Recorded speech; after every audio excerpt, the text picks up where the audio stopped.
ទឹកច្រើនម្ល៉េះកាលមុនទឹកនៅក្រោមឯងឥឡូវទឹកច្រើន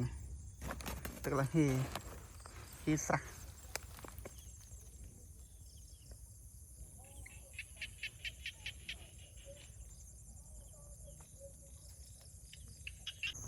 បើថានិយាយរឿងស្មៅ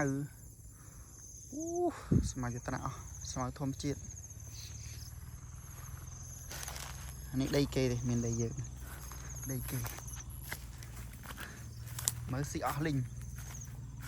យើងបានថែបានអីទេ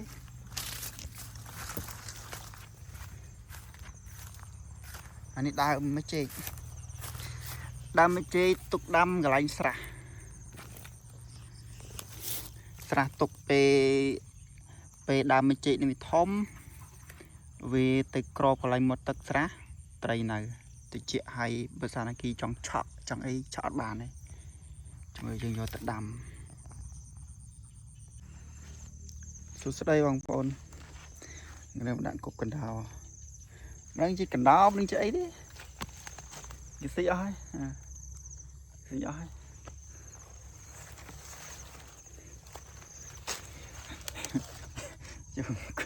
យកគប់មកដាក់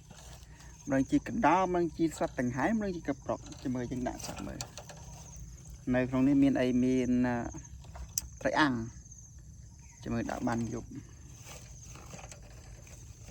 នេះសត្វចង្រៃចំនេះប្រហែល10 20ដើមស៊ីអស់ឃើញបានម្ចាស់ស៊ីទេឃើញស៊ីផងរលុកផង